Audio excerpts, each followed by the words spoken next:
Bienvenidos a todos al episodio oficial de AutiGears, el podcast. Esta vez estamos las 4 reunidas y vamos a hablar sobre la infancia y la adolescencia siendo autistas. Y cabe aclarar que las 4 fuimos diagnosticadas en edades adultas, así que también luego la Caro va a explicar por qué las mujeres somos infradiagnosticadas. ¡Yay! ¡Qué emoción! Nos costó mucho comenzar a grabar, nos costó mucho ponernos de acuerdo. Como les contábamos a quienes nos siguen en Instagram, tenemos todas horarios súper distintos y ritmos de vida muy exigentes y muy distintos también. Así que gracias por esperarnos y por estar aquí nuevamente con nosotros. En este capítulo les tenemos una sorpresa, que es a la cuarta integrante de nuestro grupo, It. Un aplauso para It. It, me gustaría ahora que pudieras presentarte un poco. Tú no estuviste en el capítulo piloto, así que contarnos un poco de dónde eres, como para que te conozcan la gente que nos está escuchando. Hola, mi nombre es Itzeli, pero me dicen It. Soy mexicana, tengo 29 años, psicóloga de profesión, pero actualmente pues me dedico a lo administrativo. ¿Cómo conocí a las AutiGears? La que nos unió pues fue Maga, como ya sabían en el podcast anterior. Y pues creo que mis intereses restringidos por el momento son el K-Beauty, o sea, el maquillaje coreano, las series coreanas, el autismo y los gatos. Qué grandes intereses. Vivan especiales. los gatos. Bueno, It, espero que te puedas sentir cómoda, ya que esta es tu primera vez grabando. Al igual que Caro, It tiene una personalidad un poquito más introvertida, así que esperamos que, tal como nos han ido conociendo a nosotras, también puedan ir conociendo a It y que disfruten este nuevo capítulo.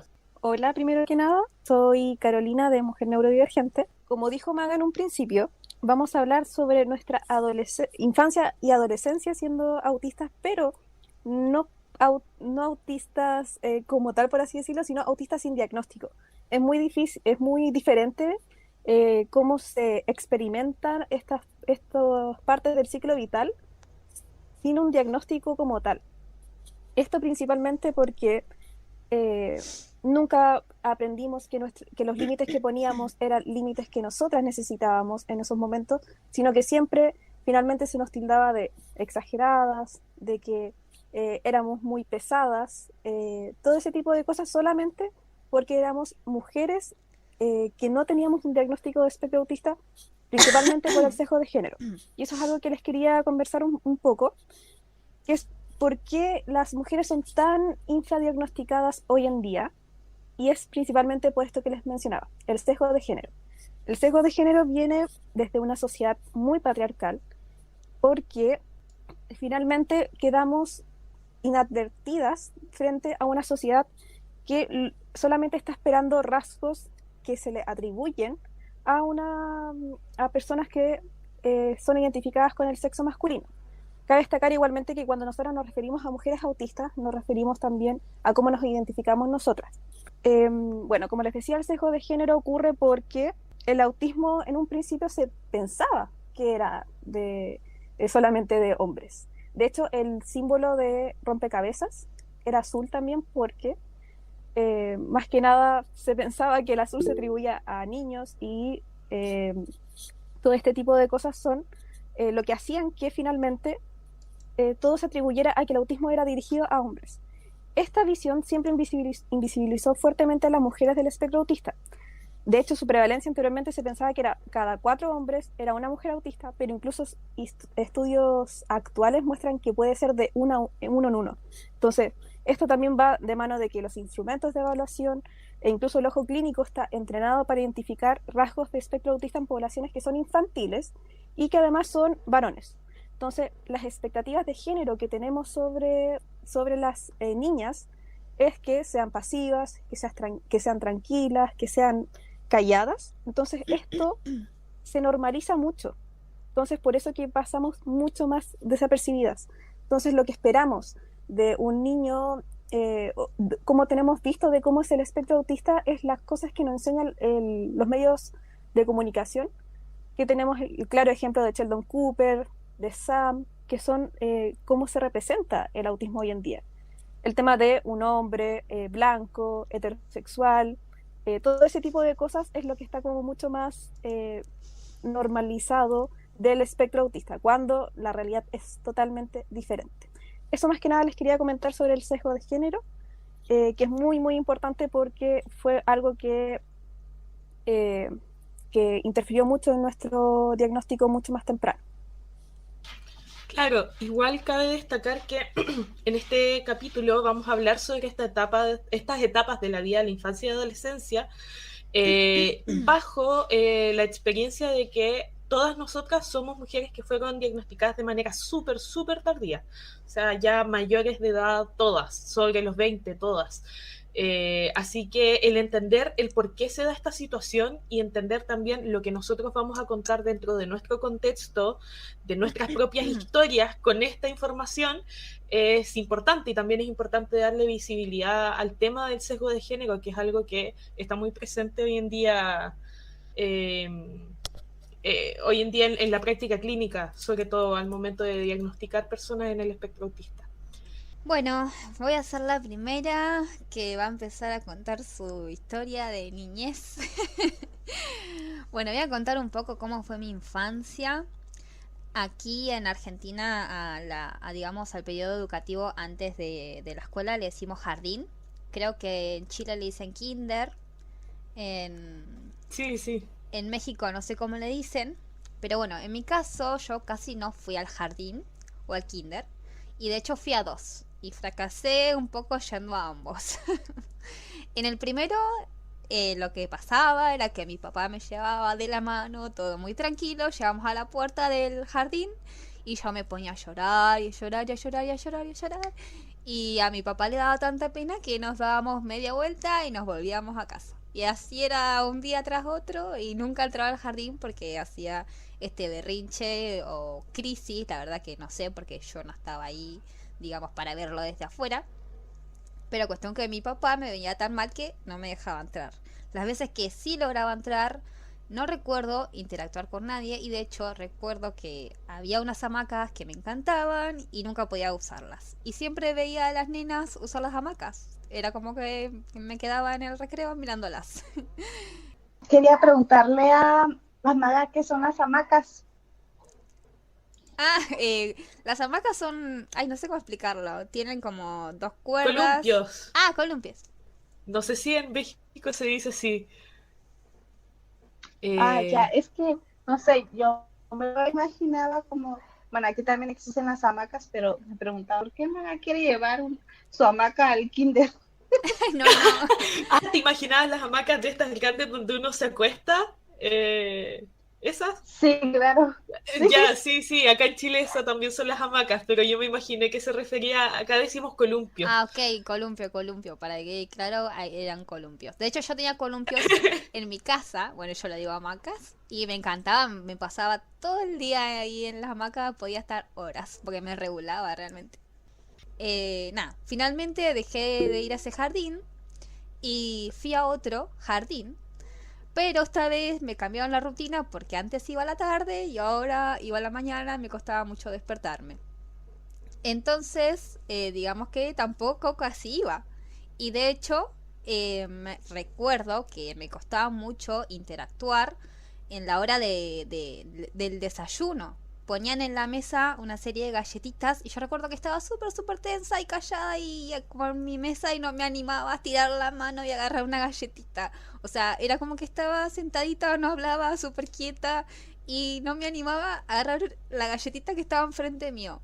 Hasta que un día muy decidida dije, lo voy a hacer. Y finalmente agarré esa galletita. Pero digamos que ese simple acto, que todos los nenes se abalanzaban sobre las galletitas, yo no podía hacerlo. Porque me sentía como muy tensionada. Y otra cosa que me pasaba era que terminaba las actividades que nos daban muy rápido. Y me sentaban en una mesa aparte y me daban más actividades. Y yo me quedaba quieta ahí haciendo las actividades y me preguntaba por qué era distinta a los demás, desde jardín ya. Luego cuando empecé a ir a la escuela, también los primeros 3 años del colegio la pasé sola en los recreos. Si bien tenía una amiga con la que mi mamá me había juntado y que estábamos juntas dentro del aula, cuando era la hora del recreo ella se iba a jugar. Y a mí me daba muchísimo miedo el juego, como todos los niños corriendo, me asustaba muchísimo. Entonces yo me quedaba en un rincón aparte, digamos, sola, como esperando a que termine el recreo. Y bueno, eso fue un poco los primeros 3 años de mi colegio, hasta que finalmente conocí a una amiga con la que, digamos, me pude llevar bien, y ella fue mi amiga hasta la secundaria, y digamos la única persona con la que realmente me relacioné, ¿no? Y esto es algo muy típico que de las mujeres autistas, que siempre tengamos como una amiga que es la que es como nuestro nexo con los demás, porque a nosotras nos cuesta, digamos, empezar la conversación. Y además me acuerdo también que cuando estaba en la escuela, siempre que había un chisme en la escuela, los nenes decían, vamos a preguntarle a Maga cuál es la verdad, porque Maga no sabe mentir. Y real, o sea, yo realmente no sabía mentir. Así que yo era la típica niña buena que, digamos, tenía notas buenas y estaba siempre callada y sola. Por eso también pasé desapercibida, ¿no? Así que bueno, eso fue un poco mi infancia. Bueno, es mi turno de hablar sobre mi infancia. Y bueno, yo fui una niña muy, muy, muy tímida, como muy callada. O sea, era como típica niña que iba súper bien en todas las materias. O sea, la muy aplicada, la que le gustaba. Bueno, creo que después me di cuenta de que para mí era más fácil seguir instrucciones muy concretas. Entonces, a mí me iba súper bien cuando me decían qué hacer. Y así fue como el kinder y parte de la primaria. Recuerdo que igual me costó, de hecho lloré en la primaria porque no quería ir, porque la amiga del kinder no iba a estar en mi mismo salón. Entonces era muy difícil conocer a los demás niños, y así que siempre me la pasaba pegada a la maestra. Así que para muchos era muy odiada porque decían que era la consentida, pero la verdad es que no me gustaba relacionarme con los demás. Bueno, no es que no me gustara, sino que me costaba mucho relacionarme con los demás, y yo prefería estar con la maestra que me ayudaba como a hacer más llevadero pues los días. Y que soy zurda, entonces la maestra, o bueno, en esas épocas era muy común de que a los maestros no les agradara que uno fuera zurdo, y a fuerzas quería que fueran diestros. Entonces la maestra siempre me obligaba a escribir con la mano derecha, y yo no comenté nada a mis. Y bueno, hasta que conocí a una amiga, es cuando podía relacionarme con ella. Pero era como que durante todo ese lapso de tiempo de la escuela, yo no me desapartaba, o era mi lugar seguro más que nada. Y así fue un poco mi infancia. Bueno, yo quería agregar que me siento muy identificada con tu historia. De hecho, mi mamá es maestra y yo también me pasaba pegada a ella. Y era como la hija de la maestra, la que hacía todo bien. Así que también me siento como muy identificada con eso. Y de hecho a mí me costaba mucho hablar en general. De hecho no hablé así como fluidamente hasta casi los 15, 16 años, y de hecho hoy digo que hablo mucho por todo lo que no hablé antes.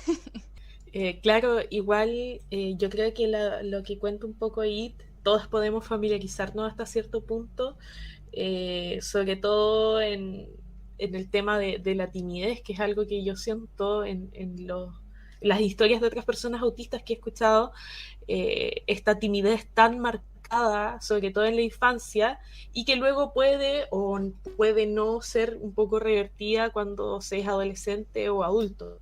Por lo menos en mi caso y la manera en que, bueno, Sí, hablo de adolescencia o de infancia, podría estar hablando 1 hora. Ah, sí, se me olvidó que eh, como mi mayor refugio era los libros. Comencé a leer a los 5 años. Bueno, entonces era mi refugio los libros. Y como aquí, bueno, no tenía acceso a demás libros, yo me leía todos los libros de mis hermanos, de los grados este, más adelante, porque nos llevamos 4 años cada uno. Entonces yo, por ejemplo, yo iba en primer año y me leía los libros de cuarto grado de mi hermana. Y de ahí los libros de mi hermano, ¿no? Que ya estaban en la secundaria. Entonces era como, no la entendía, pero yo los leía. ¿En serio? ¿Y como qué tipo de libros son como los más extraños que recuerdas haber leído? ¿Alguno en específico que te haya pasado eso? Yo leía los de ciencias naturales, geografía, o sea, todos los que les daban en la escuela. Hasta los de matemáticas Uh. leía. Y después cuando ya estabas en esos cursos, ¿te acordabas de cosas o te ayudó en algún sentido? ¿O se te olvidaba nomás? Sí, me acordaba de, no, sí me acordaba, decía, oh, esto ya lo leí, esto ya me lo sé. Que igual esa experiencia yo también la comparto. Yo aprendí a leer también muy, muy chiquitita, muy pequeña, hablando en español neutro. Y bueno, yo diría que mi infancia y adolescencia están como muy marcadas y muy divididas como etapas en mi vida especialmente. Yo también cuando era más pequeña eh, siempre fui una buena estudiante académicamente hablando, pero muy poco aplicada en lo social. Siempre tuve problemas con mantener amigas y como me iba muy bien en el colegio, bueno, mezclado con otras cosas que hasta el día de hoy no entiendo, también sufrí mucho bullying.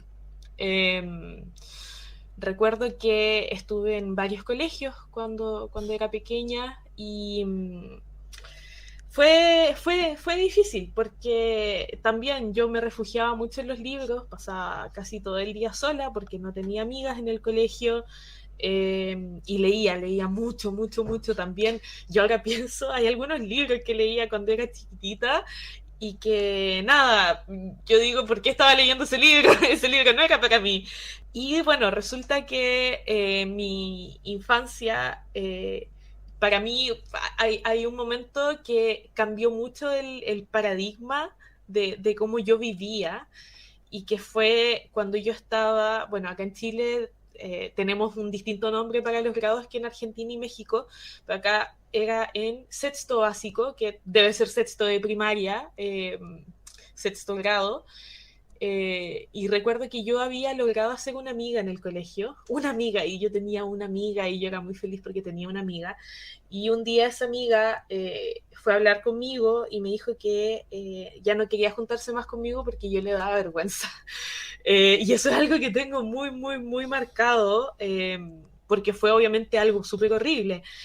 Y recuerdo que desde ese día yo empecé a descubrir algo que aporta mucho a que las mujeres autistas no seamos diagnosticadas hasta la edad adulta. Eh, y que es el tema del masking. Porque yo recuerdo que a raíz de ese comentario, y bueno, de otros comentarios también de compañeros que se burlaban de mí, etcétera, aprendí que habían ciertas conductas que podían dar vergüenza, en las palabras de mi amiga de ese tiempo, y ahí yo recuerdo que empecé a estudiar el comportamiento de todo el mundo porque yo no quería dar vergüenza. Eh, entonces yo aprendí cómo hablaban, cómo se movían, cómo hacían las cosas otras personas y yo los imitaba para que no me molestaran más. O sea, nació efectivamente como un mecanismo de defensa. Y bueno, tuve la suerte de que después me cambiaron de colegio y en el colegio nuevo al que llegué, ya comenzando mi preadolescencia, la pubertad, di un giro de 180 grados y decidí que ya no quería ser la niña a la que molestan en el curso, no quería ser la niña callada, muy, muy buena académicamente, sino que quería poder expresarme más, y ahí cambié harto mi manera de poder relacionarme con otros. Yo quería agregarte que también, digamos, tuve como una suerte de época de cambio que en mi caso fue un poco más tardía.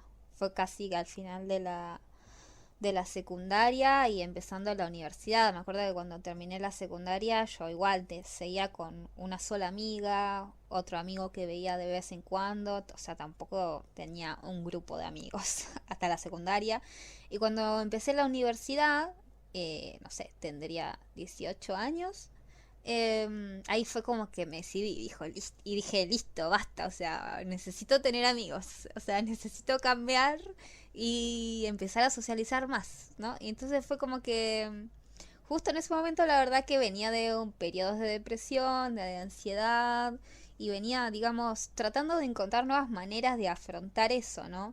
Y digamos, lo que me enseñó a mí todo ese dolor que viví en la adolescencia fue que siempre, siempre igual hay personas que te aman, ¿no? Entonces, ese sentimiento de amor fue lo que me hizo seguir a pesar de todo, y encontrar ese amor en mí también me dio como la valentía de decir, bueno, yo puedo conectar con otras personas porque tengo cosas muy bonitas adentro mío, a pesar de que siempre había sentido que solo tenía depresión y ansiedad, me di cuenta que también tenía amor para dar. Entonces ahí fue como que me di ánimo a mí misma y me puse las pilas, como decimos acá en Argentina, y en la universidad, pues ya el primer día fui como decidida a hablar con gente. Y de hecho formé como un grupo en el primer día. No sé cómo lo hice, tal vez fue puro masking o forzar demasiado la conversación, pero lo logré. O sea, fue como recién en la universidad logré tener así como un grupo. Pero me costó muchísimo. Y recuerdo que cuando iba a la universidad me llegó un comentario de que yo era superficial. Y fue como, ¿qué? Porque yo no entendía. Quiero decir, yo como el resto de las que están acá, también leía muchísimo. De hecho, yo estudié letras, literatura. Y antes me pasaba horas y horas en la biblioteca sola leyendo. Y siempre reflexionaba, era muy introspectiva, y que me digan que era superficial fue como, ¿cómo? ¿Yo? ¿Superficial? Y hoy en día siento que era vista de ese modo porque me esforzaba mucho en verme bien, ¿no? Porque tenía esa sensación de que yo siempre había sido rara, distinta a todos, entonces pues me pintaba los labios de rojo, me ponía aritos o vestidos bien floridos, esas cosas, y entonces claro, la gente debía pensar que era superficial, pero en el fondo yo seguía siendo como la misma niña introspectiva que siempre pensó en por qué era diferente desde el jardín. Uy, creo que ahorita que estoy como analizando todo lo que hablé, creo que me tenía pensado en hablar muchas más cosas y no me acordé. Pero bueno, voy a tocar un poco de los puntos en mi infancia, que también es parte de mi adolescencia. Bueno, a mí creo que mi mayor detalle, el problema siempre ha sido las texturas de las prendas, de la ropa. Y yo recuerdo mucho a mi hermana sufrir cada que me tenía que acompañar a comprar ropa. Porque le decía a mi mamá, no, es que ella hace berrinche cada que salimos a comprar ropa, es que tardamos mucho y siempre se enoja. Pero es que, pues antes mi hermana me elegía la ropa, ¿no? O sea, ella Me pasaba lo mismo, It.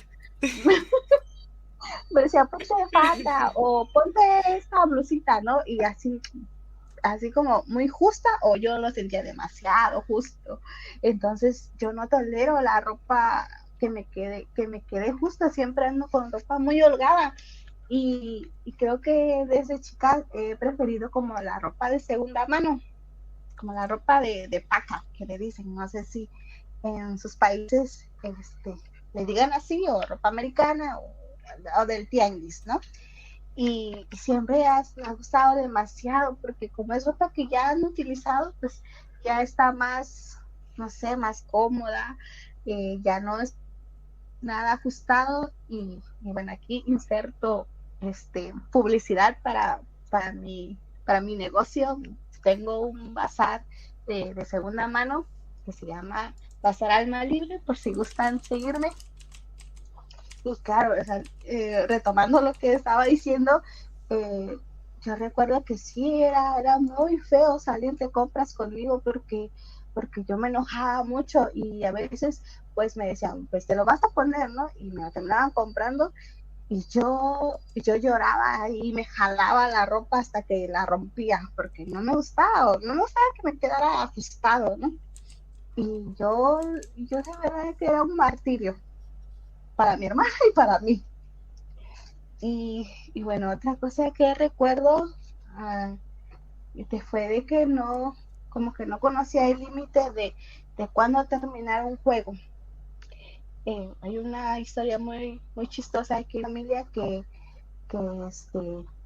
llegó una vecinita, eh, recién llegaba aquí como a la colonia, y mi mamá fue como que juega con ella porque no conoce a nadie. Y yo, bueno, y recuerdo que trajo sus muñecas, sus Barbies, y, el chico estábamos jugando bien, y al final ella me dice, ¿sabes qué? Pues ya me cansé de jugar, dejemos de jugar. Y es que yo no, como que no me gustaba que, o bueno, no sabía cómo, cómo decir que yo quería seguir jugando. Y como ella me dijo que ya quería dejar de jugar, pues lo que hice fue pegarle un muñecazo en la oreja. Y ahí, No, sí. ahí, y ahí pues obviamente terminó mi mamá regañándome y pegándome a mí, ¿no? Por haberle pegado a la niña. Ay, Ay, no. sí. Bueno, Bueno, de hecho, en parte perdón de... que interrumpa, pero me acuerdo que en el jardín también tuve una experiencia similar. Estaba jugando con un nene a que él tenía que abrir la boca y yo como que metía el dedo, ¿no? O al revés. Ah, no, yo abría la boca y él metía el dedo y lo terminé mordiendo porque era el juego el que estábamos jugando. Y me acuerdo que me retaron muchísimo y yo lloré toda la noche porque no entendía por qué me habían retado si estábamos jugando a eso. Sí, bueno, parte de mi adolescencia creo que yo cambié completamente porque dejé de ser la niña que no hablaba, la tímida, y me convertí con una persona tan extrovertida, demasiado. Y yo hablaba hasta por los codos. Tenía una que hasta ahorita es mi amiga. Y bueno, hace poco les contaba a mis amigas, a las Outsiders, de una experiencia, o bueno, de una anécdota de que yo era así como muy rebelde hasta el punto de que yo me iba a pedir con dinero a los otros salones y les decía que era para comprar material que habíamos roto del laboratorio de química, y en realidad era para irnos a la alberca, de pinta a la alberca. Y era súper chistoso porque yo convencía a la gente de que sí era cierto. Y mi amiga siempre me decía, vamos, porque tú eres la que habla y tú eres la que convence a la gente y nos terminan dando dinero. Y así, en verdad que era muy chistoso, pero realmente solamente era pues masking, porque yo llegaba de la secundaria y me dormía toda la tarde porque ya no soportaba más, como que mi pila social terminaba ahí en esos momentos. Pero, pero sí fue un momento tan chistoso que yo me pongo a pensar, ¿cómo pasé de ser eso ahorita que soy mucho más reservada? Pero es que realmente soy así. Yo Pero creo que eso por querer demuestra, encajar, ay, perdón, demuestra lo mucho que nos esforzamos para encajar, ¿no? Creo que todas acá tenemos como esa experiencia de decir ese hito de cambio de cuánto nos esforzamos y el desgaste que nos genera eso Sí, a nosotras, ¿no? sí. De decir, Mm. bueno, o sea, queremos cambiar esta situación en nuestras vidas y nos esforzamos hasta desgastar nuestra salud física y mental. Al parecer una experiencia en común. Disculpen por... no, me cuesta mucho interrumpir, así que si no me escuchan en el transcurso del podcast es porque me dificulta mucho el tema de los turnos de las conversaciones. Bueno, eso se los quería comentar solamente. Más que nada, les quería contar un poco sobre mi infancia y adolescencia sin diagnóstico, Y es algo que yo sé que Aid, Maga y Kata sé que se sintieron así, que es sentirse raras sin saber por qué nos sentíamos así. Y creo que ese es un sentimiento muy difícil de procesar cuando uno es tan pequeño. Tal Sentir que que todos los niños lo hacen como de forma tan normalizada, tan típica, como tan natural, y que uno tenga que esforzarse tanto por intentar encajar y sin saber por qué tenemos que luchar tanto por algo que para los demás es tan fácil. Entonces, ya comenzando con eso, es muy difícil ser un niño, una niña sin diagnóstico temprano. Porque, y de hecho siempre recomiendo a mis usuarias y usuarios de que si tienen un hijo que es autista, tienen que decirles que es autista, porque así le van a enseñar mucho el tema de los límites, de que no se tiene por qué sentir raro, sino que su cerebro está procesando las cosas de forma distinta, en ese sentido.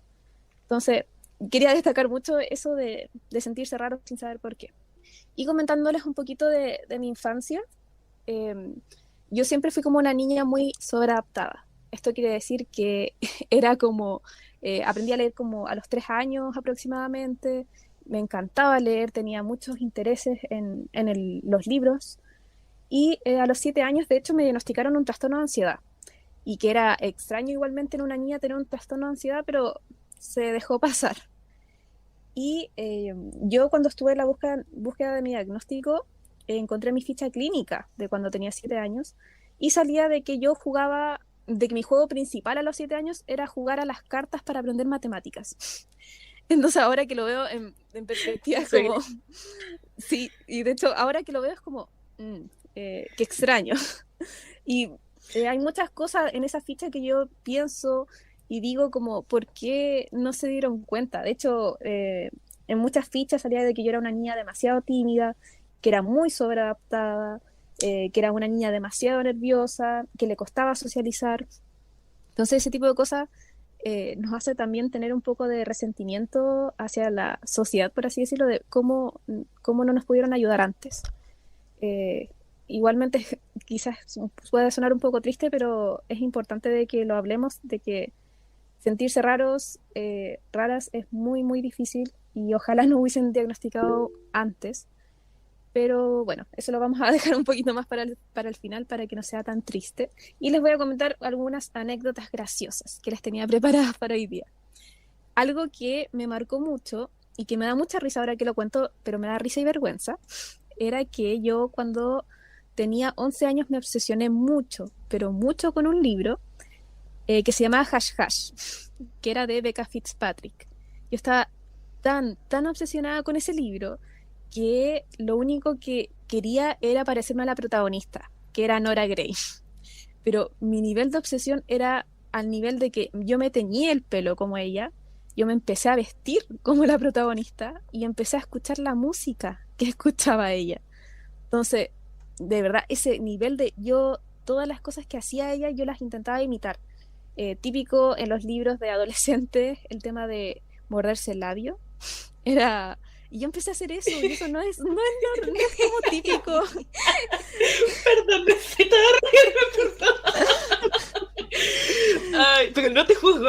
Claro, créeme que hay personas en el mundo que pueden juzgarte. Yo no soy una de ellas. Estoy pero en el mismo nivel. Es como yo yendo con labial rojo a todos lados. Como que yendo al chino con labial rojo. Sobre la ansiedad de la que habló Caro, creo que, bueno, yo no fui diagnosticada oficialmente de niña, pero hoy en retrospectiva puedo decir que yo he sufrido ansiedad desde muy, muy pequeña, desde, no sé, como unos 5 años. Me veo súper ansiosa, he sido siempre súper ansiosa. Sí, yo creo que eso nos pasa a todas, ¿no? Que en realidad, o sea, yo me acuerdo desde el jardín lo tensa que estaba, que hasta el punto que no me salía a agarrar una galletita, o sea, digamos, o sea, siempre creo que eso es algo que todas tenemos en común, haber sentido ansiedad desde muy, muy pequeñas. Y también comparto esto que dice la Caro, de lo difícil que es no saber por qué, ¿no? Y de hecho ese no saber por qué es lo que nos lleva a depresiones en la adolescencia y lo que nos lleva finalmente a descubrir nuestro diagnóstico, porque al fin y al cabo todas acá di- eh, comenzamos a sospechar que éramos autistas, ¿no? No hubo un médico que nos dijo, ah, vos sos autista. O sea, fue una búsqueda tremenda de toda la vida y tener que soportar eso es muy difícil en realidad.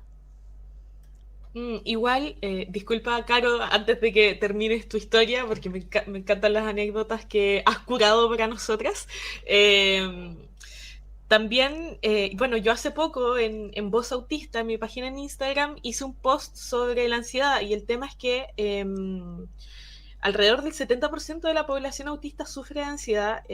Yo creo que tiene mucho que ver que desde tan chicos y chicas, chiques, nos damos cuenta de que nuestro comportamiento natural no es aceptado y que somos reprendidos o somos apartados por nuestro comportamiento. Entonces aprendemos desde muy pequeños a hacer masking, a camuflar, a controlarnos a nosotros mismos, y el estar constantemente en ese estado de alerta y de estar revisando todos nuestros gestos, movimientos, manera de hablar, tópicos de hablar, con quién podemos, con quién no, es como, obviamente, que se desarrollan personalidades súper ansiosas. O sea, yo, esto es triste, o sea, no estoy diciendo algo bonito, pero no conozco hasta ahora a una persona autista que no tenga ansiedad, y yo creo que eso no es que venga de la mano a priori con el autismo, sino que viene de la mano con una sociedad que nos discrimina y que Sí, nos aparta. y el masking al fin y al cabo lo que termina es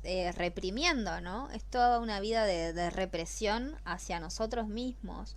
Por eso toda la comunidad autista rechaza las terapias ABA, ¿no? Porque al fin y al cabo es eso, reprimirnos. Y cuando el cuerpo no es libre se termina enfermando. Terminamos con trastornos de ansiedad, con depresión, con estrés postraumático, con toda una serie de traumas por el dolor que le hacemos sufrir a nuestro ser, por reprimirlo tanto y por ser quien en realidad no somos, por tener que encajar en una sociedad que nos discrimina, esa es la realidad. Ahora sí, Caro, sigue tú. Sí, de hecho les quería comentar de que, bueno, el masking o mascarar eh, tiene como consecuencia los trastornos depresivos, trastorno ansioso, y comentarles a grandes rasgos, para quizás hay algunas personas que no saben, que enmascarar es un camuflaje social que realizamos las personas en el espectro, pueden ser también las personas neurodivergentes como tal, que puede ser tanto consciente como no, que nosotros como que intentamos ocultar nuestras dificultades y comportamientos, con muchas comillas, más autistas, para así poder encajar en una sociedad que está hecha para personas neurotípicas.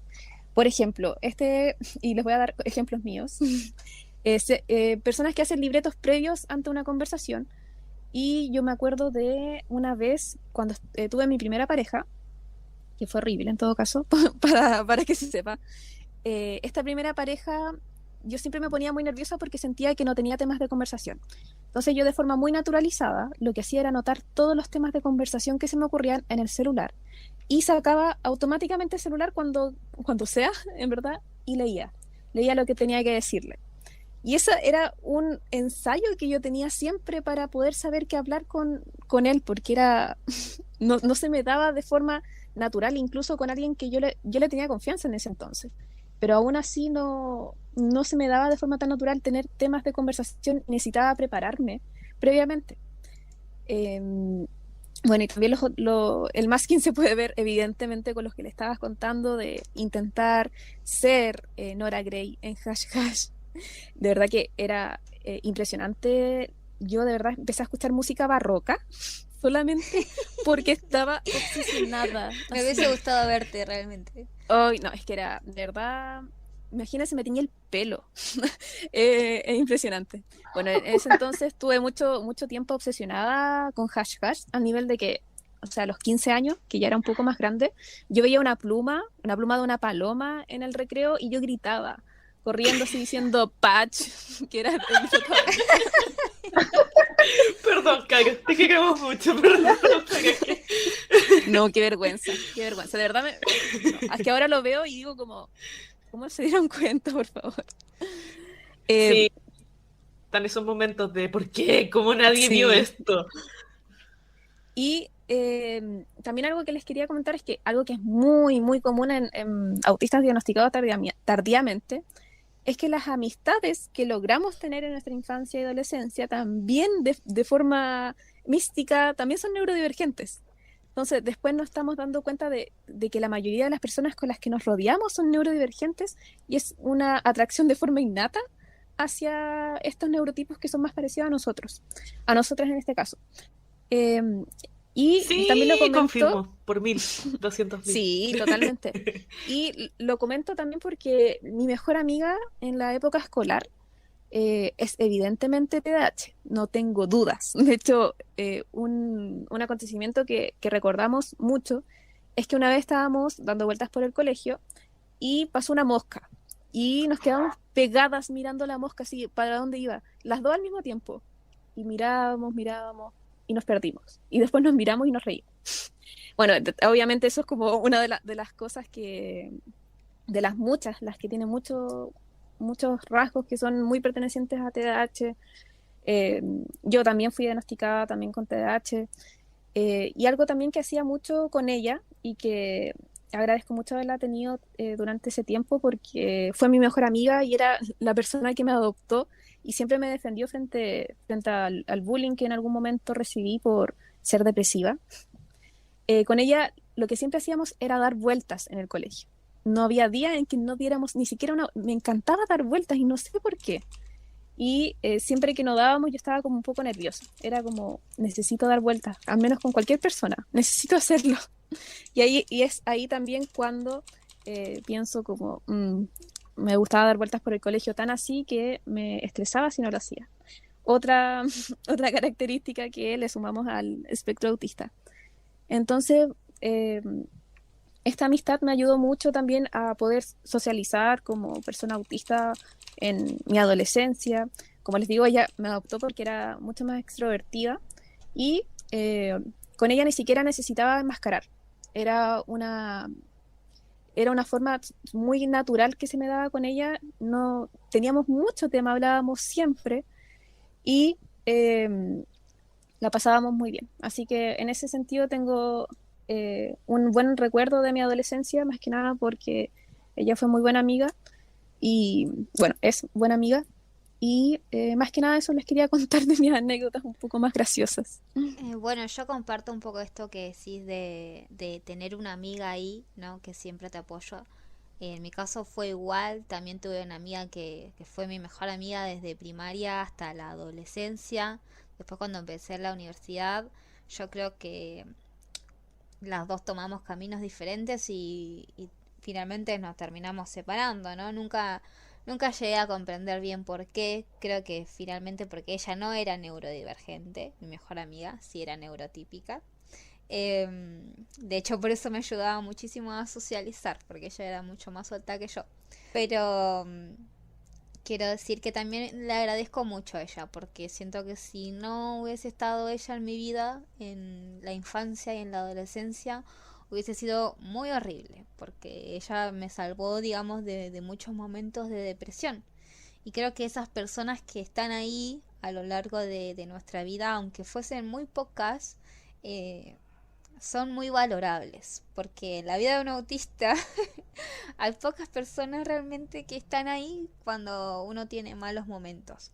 Entonces también quiero agradecerle a mi amiga, a pesar de que nos hayamos distanciado y que no nos hablemos, porque bueno, creo que también esa es una de nuestras dificultades, ¿no? No poder mantener amistades a largo plazo. En este caso, nosotras somos todas autistas y es un logro ya de por sí que hasta el día de hoy sigamos hablando y con este nivel de confianza y que de hecho nos vayamos a conocer el próximo año. Así que nada, también estoy muy agradecida con las personas que estuvieron ahí a lo largo de mi vida en medio del caos, porque sí hubo buenos momentos a pesar de todo. Respecto a la adolescencia, bueno, yo les contaba que tuve esta experiencia cuando estaba en sexto grado y luego me cambié de colegio y tuve toda esta oportunidad, ¿cierto?, para comenzar de otra manera y también me convertí, bueno, yo siempre he sido una persona con opiniones muy fuertes y esto ha sido desde muy pequeña, a pesar de que antes era más tímida que antes. Antes era más tímida que ahora, perdón, lo siento. Eh, Resulta que después en mi adolescencia también, o sea, me pasaba, y justo lo que decía Maga, y que tiene toda la razón, y que es algo que pasa mucho en las mujeres autistas, y otra de las razones por las que podemos ir infradiagnosticadas, es porque logramos formar relaciones de amistad, ¿cierto? La gente siempre se imagina que los autistas no pueden hacer amigos. No, no es cierto, sino que se pueden presentar otro tipo de dificultades en la amistad, y una de esas es la mantención de la amistad.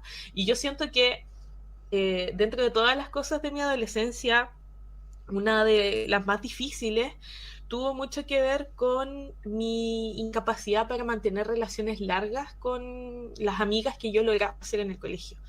Y bueno, ahí hay muchas historias que algunas hasta el día de hoy me entristecen, pero en general, ahora mirando hacia atrás, todas esas situaciones en las que me pasaba, era como reloj, cada 2 años yo perdía a mi grupo de amigos y tenía que buscar uno nuevo, y yo no entendía por qué. Entonces también está el tema de lo que decía Caro antes, lo que decía Maga, lo que decía It, de que yo crecí sin mi diagnóstico, sabiendo que era rara, y además me pasaba esto de que yo sabía y me daba cuenta de que no era capaz de mantener amistades. Entonces yo pensaba que yo era la que estaba fallada y que yo tenía un problema, porque no me van a decir como que justo todo el resto del mundo tiene un problema y yo no, porque algo estaba pasando, pero yo no sabía qué, y nadie nunca supo decirme qué. Por eso el diagnóstico también se convierte en un alivio, y por eso la adolescencia, para las personas que como nosotras fuimos diagnosticadas tardíamente, puede ser una etapa súper dura, porque es un momento en que desarrollamos nuestra personalidad, ¿cierto? Comenzamos a desarrollar nuestros gustos y nos vemos envueltos en estos ambientes que pueden ser hostiles, que nos hacen cuestionar y que en general no, nos presentan situaciones adversas. Eh, Igual en mi adolescencia, para mí mis alegrías y mis orgullos estaban relacionados con mis intereses especiales, la lectura, por ejemplo. Yo, ahora que estoy en la universidad, no he podido leer tanto y es horrible, pero la lectura es una parte súper importante de mí, y me doy cuenta que de ustedes también, como que todas fuimos muy, muy amigas de los libros. Y los libros nos daban un poco ese medio de escape, ¿cierto? Yo creo que la literatura es tremenda compañera cuando el mundo real a veces no es tan amigable. Y también otra cosa que me gustaría rescatar, hablando como en un tono más positivo, ¿cierto? Porque no sé si se dan cuenta las personas que nos están escuchando, pero todo lo negativo tiene mucho que ver con la socialización, ¿cierto? Sociabilización, lo siento. Pero hay otras cosas que son muy bonitas y que yo no cambiaría por nada del mundo, y esas tienen que ver con la manera en que experimentamos el mundo. Y a mí no me cabe duda que acá las chicas, Caro, Maga, Eight, tienen una manera muy intensa, muy rica, muy única de experimentar el mundo, que nos hace personas muy interesantes y personas empáticas con los otros, ¿cierto? Yo diría buenas personas. Yo, bueno, no soy de la creencia de que existan malas personas per se, pero esa intensidad y esa capacidad de ver el mundo con otros ojos, sin duda es algo que yo valoro mucho y que incluso en mi adolescencia yo era consciente de que tenía que cuidar. Sí, yo solo quiero decir gracias Nora Grey por ayudarme a hacer un buen masking, aunque claramente trajo muchos episodios depresivos, pero me ayudó a insertarme mucho más en el mundo de los libros, que fue un medio de escape, como decía Cata, y fue totalmente mi interés profundo hasta el día de hoy, así que gracias Nora Grey y Patch. Sí, yo creo que en los libros también aprendimos sobre el mundo, ¿no? Porque al no tener tantas relaciones, yo creo que aprendí muchísimo sobre las relaciones en los libros, y también aprendí muchísimo sobre mí misma en los libros. De hecho, las personas con las que más me identificaba siempre era con personajes, con poetas, ¿no? Me identificaba sobre todo en la soledad, por ejemplo. A mí me gusta muchísimo la poesía y poetas muy trágicos, entonces siempre me identificaba con esa clase de personas que marginados, personas, digamos, depresivas, melancólicas. Y al principio yo pensaba que era de ese modo, ¿no? Que eso formaba parte de mi personalidad. Luego, con el tiempo me di cuenta que no, que en realidad no soy una persona depresiva, que en realidad fue muy fuerte al afrontar todos los obstáculos que tuve en mi vida, igual que todas acá, todas fuimos como, como muy fuertes y tuvimos mucha voluntad de seguir viviendo, ¿no?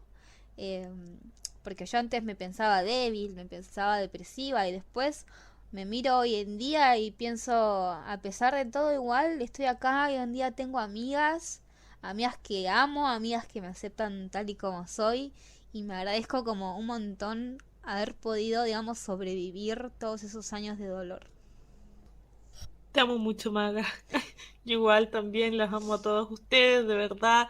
Para mí, o sea, imagínense, después de todo lo que hemos estado hablando, ahora encontrar este grupo y poder compartir y sentirnos así de comprendidas, de abrazadas, de contenidas, es una experiencia maravillosa que yo de verdad jamás me habría imaginado en mi adolescencia que yo iba a lograr algo así. Es obvio, o sea, y vuelvo un poco a lo que decía la Caro antes, que yo también he escuchado muchos padres de niños, niñas autistas que no les dicen su diagnóstico, pensando que les hacen algún favor haciendo eso. Pues sepan que no les están haciendo ningún favor, porque esa personita va a saber igual que es distinto al resto. Y resulta que el diagnóstico nos da un lugar desde donde validarnos y desde donde comprendernos. Y mientras antes tengamos eso claro y esa herramienta ahí a disposición, va a ser mejor para nuestra autoestima, porque imagínense cómo es crecer sintiéndote un error, sintiéndote una falla. Entonces es algo fuerte en la adolescencia, sobre todo con el tema de la socialización. Ya han explicado a las otras chicas, hay dificultades que son tremendas y yo creo que podríamos ir cerrando un poco el tema, hablando quizá hacia las personas que nos están escuchando, si tienen, o si ustedes mismos son adolescentes ahora, o si tienen hijos, hijas, hijes, adolescentes, niños, niñas, ¿cómo ayudarles a enfrentar esa etapa? Personalmente, yo diría primero que sepan de su diagnóstico y aprender sobre lo que es el orgullo autista, ¿cierto? A mí yo creo que mi experiencia de adolescencia habría sido completamente distinta si yo hubiese tenido una explicación para eso. Caro, no sé si tienes, ¿qué consejo le podrías dar a las personas como una mujer autista para poder acompañar a una persona autista en su adolescencia? Es algo que también me preguntan bastante padres profesionales, cómo saber más de la población adulta autista. Es conociendo adultos autistas. Yo creo que conocer la experiencia en primera persona es lo más enriquecedor, tanto a nivel profesional como a nivel de habilidades parentales, para poder saber cuáles son las necesidades reales de sus hijos, de sus pacientes, de usuarios, de todo. Entonces, bueno, uniéndome a lo que dice Cata, cerrando un poco el tema, si nos están escuchando, muchas gracias por escucharnos primero que nada. Y si se sienten identificadas por cualquiera de nuestras historias, les mandamos un fuerte abrazo. Y cualquier cosa que necesiten nos pueden encontrar en nuestros Instagram personales de voz.autista. Yo, que soy mujer neurodivergente. Maga, que es neuromágica. It, que es autist.it. Muchas gracias por escucharnos y les mandamos un fuerte abrazo y nos estamos viendo en el próximo capítulo, que les vamos a estar informando por nuestro Instagram cuando va a salir. Muchas gracias. Chao, chao. Muchas gracias. Gracias. Chao.